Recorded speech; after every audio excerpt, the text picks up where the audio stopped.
앉아 계시다가 거기로부터 살아있는 자와 죽은 자를 심판하러 오십니다. 나는 성령을 믿으며 거룩한 공교회와 성도의 교제와 죄를 용서받는 것과 몸의 부활과 영생을 믿습니다. 아멘.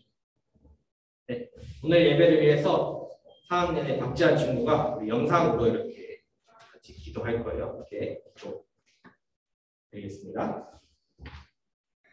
우리를 언제나 사랑하시는 하나님, 이 시간 다른 곳에 가지 않고 이렇게 한자리에 모여 예배하게 하시니 감사합니다. 하지만 우리 주위에는 아직도 예수님을 모른 채 세상의 즐거움만 따라 살아가는 친구들이 많아요. 우리가 그 친구들에게 예수님을 알리고 교회로 인도할 수 있도록 지혜와 용기를 주세요. 지난 한 주 동안 지은 죄를 하나님 앞에 회개하게 해주세요. 이 시간 우리한테 들려주실 하나님의 말씀을 마음에 잘 새길 수 있게 도와주시고 온 마음으로 드리는 예배를 기쁘게 받아주시기를 간절히 바라며 예수님의 이름으로 기도드렸습니다. 아멘. 같이 읽도록 할게요. 요한복음 4장 9절 말씀 같이 한 목소리로 읽도록 하겠습니다. 시작. 사마리아 여인이 예수께 말했습니다. 당신은 유대 사람이고 저는 사마리아 여자인데 어떻게 제게 물을 달라고 하십니까? 당시 유대 사람들은 사마리아 사람과는 상대도 하지 않았기 때문입니다. 네. 네. 오늘 말씀 제목은 사마리아로 떠나는 낯선 여행이라는 제목으로 말씀 나누도록 할게요. 저번에도 한번 이야기한 적이 있는데 교회에서 사용하는 교회력이라는 게 있어요. 그러니까 교회에서 사용하는 달력 같은 게 있는데 그 달력에 보면 매 주마다 이름이 있어요. 무슨 주일, 언제 무슨 주일 이렇게 이름이 있는데 지금은 그 교회력에서 대표적 여러 가지의 절기 우리의 명절처럼 절기가 있지만 대표적으로 세 가지 절기가 있어요. 부활절, 추수감사절, 성탄절 이렇게 대표적인 세 가지 절기가 있는데 그 세 가지 중에서 지금 곧 다가오고 있는 절기가 바로 부활절이에요. 그리고 그 부활절이 교회에서 중요시 여기는 만큼 이 부활절을 준비하는 기간을 사순절이라고 하거든요. 근데 사순절이라고 뭔가 이름이 어렵고 잘 모를 수도 있어서 우리 영상으로 먼저 사순절이 뭔지 이렇게 알아보는 시간 갖도록 할게요.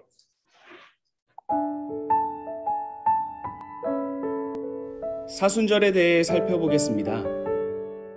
사순절은 예수님의 고난과 부활을 묵상하며 영광스러운 부활절을 준비하는 40일의 기간을 의미합니다.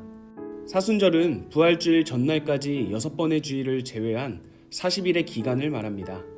여기서 40이라는 숫자가 가지고 있는 의미에 대하여 살펴볼 필요가 있는데요. 성경 내용을 살펴보면 노아의 방주 사건 때 40일 동안 비가 내렸고 모세가 부르심을 받기 전 40년 동안 광야 생활을 하였으며 이스라엘 백성은 광야에서 40년 동안 생활을 했습니다. 모세는 십계명을 받기 전 40일 동안 시내산에서 머물렀고 가나안 땅을 40일 동안 정탐하였으며 요나는 니느웨를 향해 멸망 경고 기간 40일을 선포했습니다. 또한 예수님께서는 본격적인 사역을 시작하시기 전 광야에서 40일 동안 금식하셨고 부활하신 뒤 40일 동안 지상에서 사역하신 후에 승천하셨습니다. 이러한 모든 사례들을 종합해보면 40이라는 숫자는 잘못을 뉘우치며 속죄하는 기간, 하나님의 구원을 기다리는 기간, 하나님의 말씀을 듣고 실천하는 기간, 중차대한 일을 준비하는 기간 등 여러 의미를 가지고 있음을 알 수 있습니다.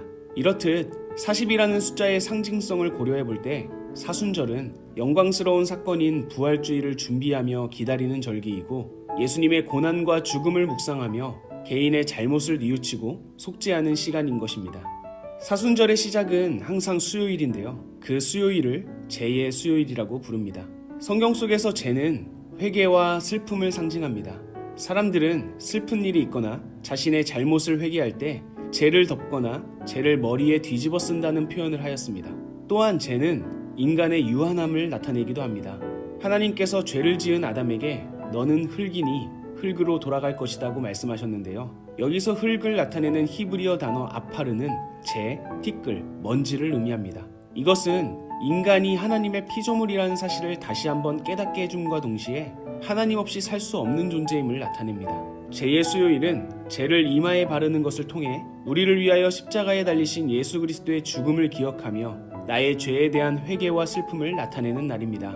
또한 하나님 앞에서 우리는 죄와 같은 존재임을 고백하면서 우리의 나약함을 인정함과 동시에 하나님의 강함, 완전함을 의지하겠다는 결단을 하는 날이기도 합니다. 예수 그리스도의 삶을 묵상하며 경건한 마음으로 예수님의 부활을 기다리는 모두가 되길 소망합니다. 네, 다시 좀 더 사순절 정리를 해보면 이 사순이라는 말은 우리나라의 한자어를 가지고 40을 뜻하는 말이에요. 그러니까 부활절을 기다리는 40일의 기간을 사순절이라고 하는데 이 날짜를 셀 때는 주일, 일요일은 날짜를 세지 않아요. 그래서 일요일 주일을 제외한 부활절 이전에 40일이어서 항상 그래서 사순절은 수요일에 시작해요. 그래서 그 수요일을 제의 수요일이라고 하는 거예요. 그래서 교회마다 이런 전통을 지키는 데가 있어요. 제의 수요일이 되면 실제로 그 먼지 이런 것들을 여기 이마에 이렇게 바르면서 사순절의 시작하는 것을 기념하면서 이렇게 시작하는 그렇게 전통을 지키는 교회도 있긴 해요. 그래서 이렇게 사순절 제 수요일부터 시작하면 아까 영상이 나온 달력은 작년 달력이어가지고 다시 이거 올해 달력으로 보면 제 수요일 이미 지났어요. 저번 주 지난 수요일이었어요. 그래서 오늘이 6일이면 사순절 첫 번째 주일. 그러면 내일은 이제 주일을 빼니까 1, 2, 3, 4 여기 주일 빼면 5 이렇게 해서 5일 이렇게 주일 빼니까 11일, 17일, 23일 이렇게 가다가 이제 다음 4월달까지 가면은 이제 다섯 번째 주일 종료주일 되고 딱 40일 되는 그 다음 날이 부활절이 되는 거예요. 이렇게 이게 바로 사순절인데 약간에도 나온 것처럼 이렇게 사순절을 지키면서 40이라는 숫자의 의미가 있어요. 성경에서 40이 그 의미가 있어서 40일 동안 기도하면서 내가 잘 지은 죄를 회개도 하고 하나님의 은혜를 구하고 하나님의 구원을 구하고 하나님의 말씀을 듣고 실천하며 살겠다는 이런 다짐을 하는 기간이 바로 사순절, 부활절을 준비하는 기간인 거예요. 그래서 지금이 바로 사순절 기간이라는 거. 그래서 누군가 물어보면 이렇게 자신 있게 지금은 사순절 기간이에요 이렇게 딱 말만 해줘도 이 친구들이 교회도 잘 배우고 있구나라고 그래서 누구한테 배웠냐 하면은 누구한테 배웠는지 얘기하는 거 알아서 이렇게 잘 하면 되겠죠. 그래서 이렇게 지금 사순절 기간이라는 거 기억하고 있으면 돼요. 그래서 우리 초등부 예배도 부활절 맞이하기까지 사순절 기간 동안 더욱더 예수님의 가르침을 배워가면서 사순절 기간을 준비해 보려고 해요. 그러면 사순절이니까 약간 부활절을 준비하는 거니까 부활에 대해 잠깐 알아봐야겠죠. 오늘 자세히 다루지는 않고 좀 더 가볍게 다뤄보도록 할게요. 부활이라는 단어를 들으면 친구들을 듣는 느낌은 어때요? 부활이라는 단어를 들었을 때 어떤 느낌이 들까요?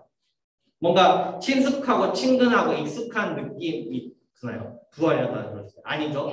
부활이라는 단어를 들으면은 친숙하고 익숙한 느낌보단 좀 어색하고 뭔가 좀 낯선 그런 느낌이 들 거예요. 왜냐하면 우리는 모두 죽음을 앞두고 있는 사람들이지만 실제로 죽음을 직접적으로 경험한 사람은 아니기 때문에 다른 사람이 죽었다거나 이런 이야기는 들어는 봤지만 간접적으로는 경험을 해봤지만 내가 직접적으로 죽음을 경험해본 사람은 없기 때문에 그래서 부활이라고 하면 부활은 죽음 이후에 동반되는 것이기 때문에 부활이라는 말을 들으면 우리는 어색하고 낯선 느낌을 느끼곤 해요.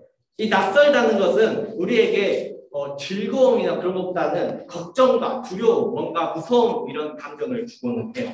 우리는 본능적으로 낯설고 어색한 것보다는 익숙하고 친근한 것을 더 찾곤 해요. 그렇다면 왜 그래서 우리는 본능적으로 이렇게 익숙하고 친근한 것을 찾게 되는요. 예를 들면 내가 한 번도 가지 못한 곳에 갔을 때 우리는 여기 재밌겠다 이런 생각보다는 뭔가 좀 무섭고 이런 생각이 들게 돼요. 그리고 아무도 내가 아는 사람이 없는 곳에 가게 된다면 그때도 우리 또한 낯설고 어색하고 무서움을 느끼게 돼요. 또 내가 살던 곳이 아니라 전혀 다른 곳 아무도 아는 사람이 없는 아무도 없는 외진 곳에 갔을 때도 우리는 낯설고 무서운 감정을 느끼곤 해요. 우리는 본능적으로 익숙한 것을 좋아하기 때문이에요. 익숙한 게 아니고 내가 이전에 하던 것, 내가 원래 하던 것이 아닌 다른 것이면은 뭔가 좀 두려워하고 좀 밀어내게 되는 그런 게 우리 안에 본능적으로 있어요. 그런데 예수님께서 이 땅에 오셔가지고 가르침을 주실 때는 당시 이스라엘 사람들이 기본적으로 익숙하게 알고 있던 것이 아니라 낯선 것이었어요. 왜 저렇게 말씀하시는 거지? 이거 아니지 않나? 이런 가르침과 행동들이 왔어요. 저렇게 하면 안 되는 거 아닌가? 라는 행동을 많이 하셨어요. 그렇다면 왜 예수님께서 이스라엘 사람들이 분명 예수님께서 우리를 구원하러 오셨으니까 이스라엘 사람들에게 친근하고 익숙한 이야기를 해주고 익숙한 행동을 하셨을 수도 있는데 왜 익숙한 행동이 아니라 낯선 왜 저러시지 왜 저렇게 말씀하시지라는 말씀을 하고 행동을 했을까요? 바로 예수님이 가르치고 행했던 것은 그게 바로 하나님 나라의 뜻에 맞는 거기 때문에 우리가 익숙하게 여기는 것이 하나님 나라와 뜻에 맞지 않을 수 있다는 것을 우리는 잘 몰랐기 때문에 이스라엘 사람은 잘 몰랐기 때문에 그래서 예수님께서는 이렇게 가르치고 행동하시면서 우리가 그냥 당연하게 여기는 것이 실제로 하나님 나라의 뜻이 아닐 수도 있다라는 것을 알려주고 계셨던 거예요. 그래서 우리가 이번 사순절 기간 동안 계속 총 6번의 말씀을 들으면서 7번의 말씀을 들으면서 예수님께서 원래 생각과는 다른 낯설게 행동했던 이 말씀들을 보면서 이게 하나님 나라의 뜻이구나라는 것을 더 배워가는 시간을 가져보려고 해요. 그래서 그렇게 우리가 사순절 기간을 잘 보내는 우리 초등부 친구들이 배워갔으면 좋겠어요. 그래서 오늘 첫 번째 알아볼 예수님이 낯설게 행동했던 이 낯선 여행이라고 표현할게요. 낯선 여행은 바로 사마리아로 가신 예수님의 이야기예요.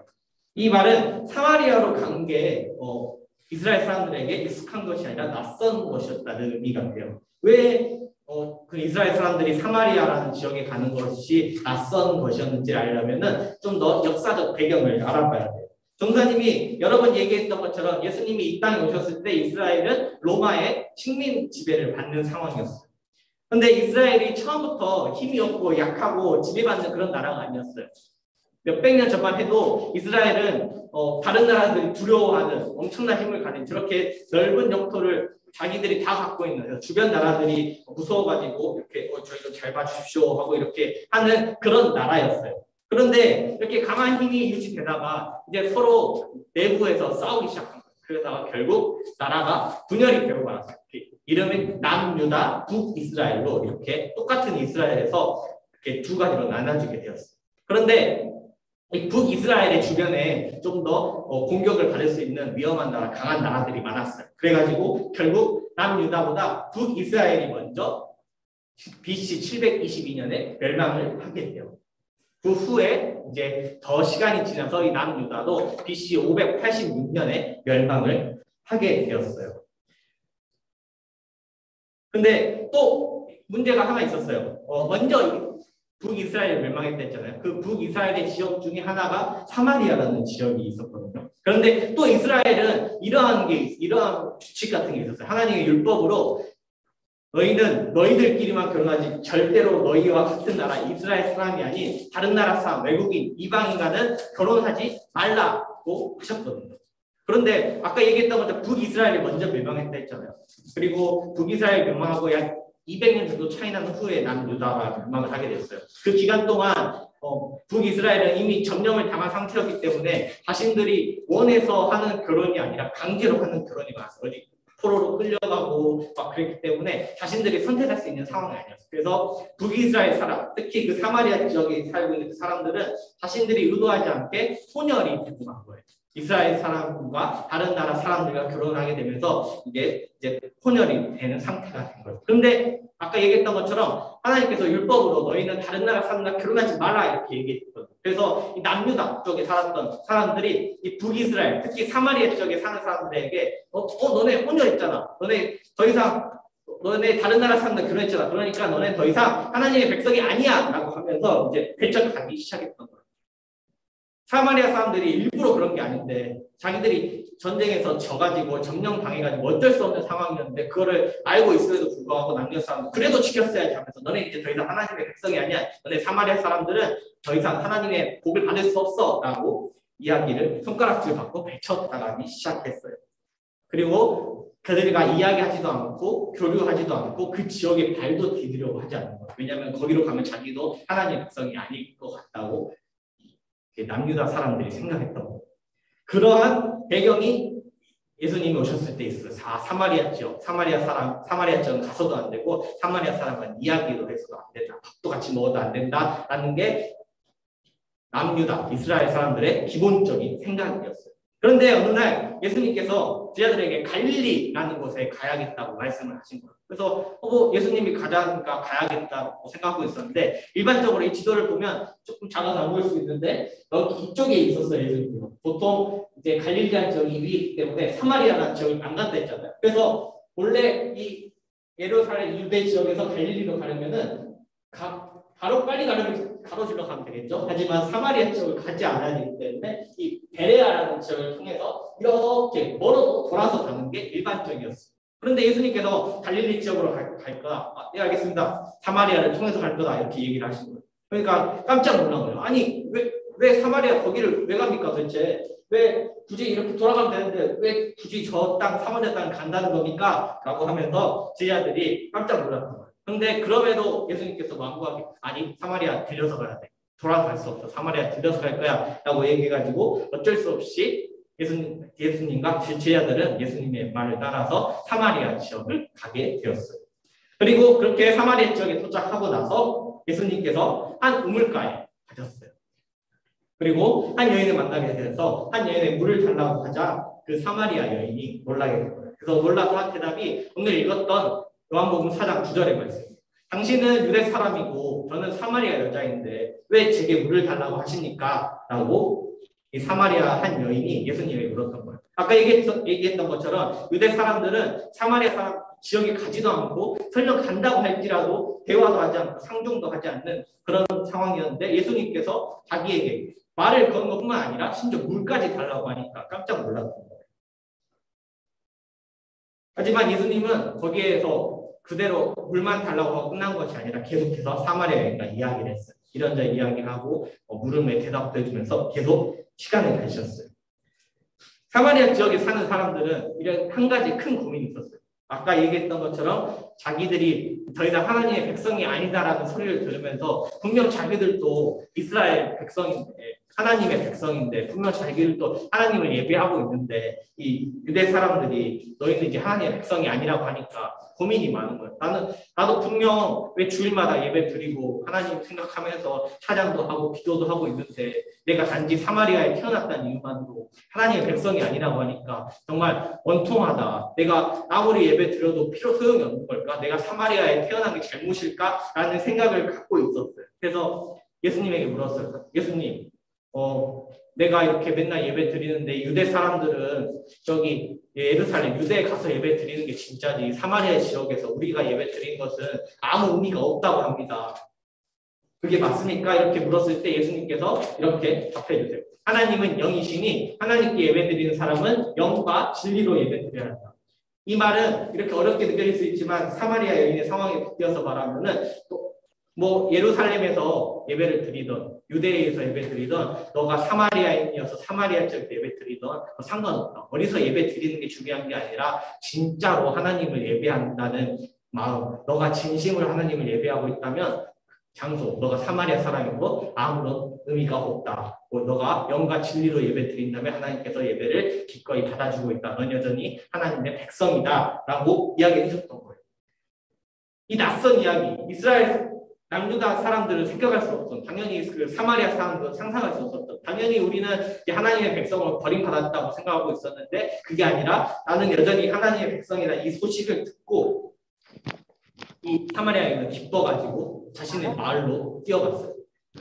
그리고 자신의 마을에 가서 이 소식을 전했어요. 어떤 사람이 왔는데 우리 이 예수라는 사람이 왔는데 우리가 하나님의 백성이 아직도 맞다고 한다. 어디서 예배드려도 상관없이 사마리아에서 예배드려도 괜찮다고 한다. 우리가 사마리아인은 상관없다고 한다. 이 소식을 전한 거예요. 그 소식을 듣자 많은 마을 사람들이 다시 와가지고 예수님께 가지고 더 알려주십시오. 우리가 어떻게 하면 되는지 하면서 예수님의 가르침을 듣는 시간을 갖게 되었어요. 유대 지역에 사는 이스라엘 사람들은 사마리아 사람들을 차별했던 거예요. 결국에 그 지역에 산다는 이유만으로. 어떤 이유로든 우리가 차별은 분명 전담할 수는 없어요. 그런데도 유대 지역의 이스라엘 사람들은 사마리아 지역에 산다는 것을 이유로 그 사람들을 차별하기 시작했어요. 이해하려고 하지도 않고 이미 원래 그렇게 해왔으니까 내 가족부터 내 어른부터 사마리아 사람들이랑 이야기도 하면 안 돼. 그 사람들은 피가 섞여가지고 더 이상 하나님의 백성이 아니야 라는 말만 듣고 아 그렇구나 사마리아 사람들은 배척받아야 되는 사람 사마리아 사람들은 하나님의 백성이 아니다 이 생각으로 그냥 살았던 익숙했던 거예요. 이게 친근하고 이게 좋았던 거예요. 그런데 예수님께서 사마리아 지역을 간다 하자 제자는 똑같았어요. 당연히 거기에 익숙해졌던 사람인데 사마리아 지역에 간다 하자 놀라고 그리고 그들에게 사마리아 사람들도 하나님의 백성이다. 예배 드릴 수 있다라는 얘기를 들었던 거예요. 이 낯선 행동을 통해서 예수님은 제자들에게 그리고 우리에게 물었던 거예요. 너희가 사마리아 사람들에게 대하는 행동이 정말 옳은 것이냐? 너희가 사마리아 사람들을 차별하고 있는데 그게 진짜 과연 맞는 것이냐? 그게 하나님의 뜻이 맞을까? 라고 물었던 거예요.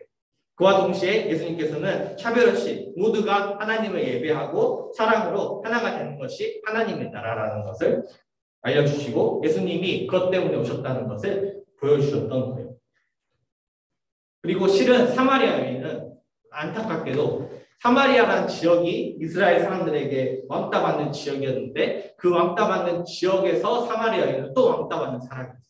그래서 이 사마리아 여인은 예수님에게 소식을 아주 좋은 소식 내가 사마리아인으로도 하나님의 백성일 수 있다는 소식을 들었을 때 됐어 하고 집에 혼자만 가도 됐었어요. 하지만 분명 본인을 싫어했던 사람들에게도 불구하고 이 기쁜 소식을 나누게 되었어요. 왜냐하면 사마리아 여인은 예수님의 가르침을 받아서 하나님의 나라가 무엇인지 알았기 때문에 하나님의 나라는 누구에게 차별되지 않고 모두가 동일하게 받을 수 있는 것임을 알았기 때문이에요. 그래서 사마리아 여인은 다른 마을의 다른 사람들에게도 전했던 하나님의 나라는 모두에게 차별 없이 모두가 함께 할 수 있는 사랑이 바로 하나님의 나라의 모습 중 하나입니다.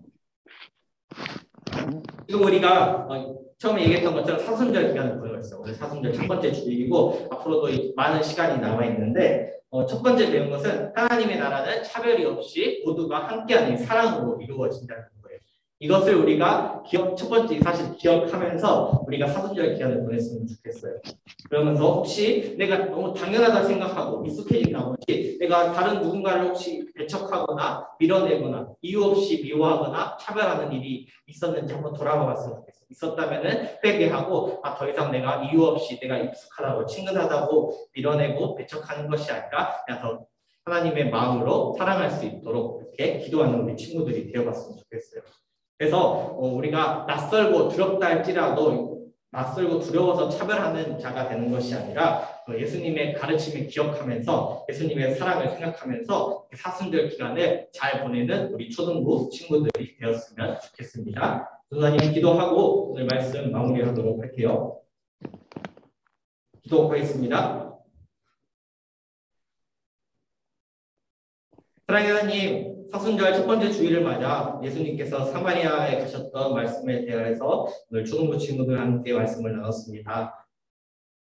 이스라엘 사람들은 제자들도 사마리아 지역에 가는 것을 꺼려하고 사마리아 사람들과 대화하는 것조차 피하는 자들이었습니다. 하지만 예수님께서는 사마리아 지역에 가는 걸 꺼리지 않으시고 사마리아 지역에 가셔서 한 여인과 교제하면서 그 마을 사람 전부가 결국 교제하게 되는 그런 모습을 보여주셨습니다. 그 모습을 통해 우리도 모르게 익숙해진 나머지 차별하고 있었던 것을 깨닫게 되었고 하나님 나라는 차별 없이 모두가 사랑으로 하나 되는 것임을 이 시간 배우게 되었습니다. 하나님 혹시나 우리 역시 너무 익숙해진 나머지 너무 당연하다고 생각한 나머지 누군가를 미워하고 있었거나 누군가를 밀어내고 있었거나 이유 없이 미워하거나 차별하는 것이 있었다면 이 시간 회개합니다. 하나님 우리가 더 이상 이유 없이 미워하거나 차별하지 않고 사랑할 수 있도록 그렇게 하나님의 사랑을 함께 누리는 자가 될 수 있도록 하나님 저희 마음을 이끌어주셔서 그렇게 사순절 기간 동안 하나님의 말씀을 기억하면서 예수님의 가르침을 기억하면서 살아가는 저희 초등부 친구들 되게 하여 주시옵소서. 감사합니다. 주님 예수님의 이름으로 기도합니다.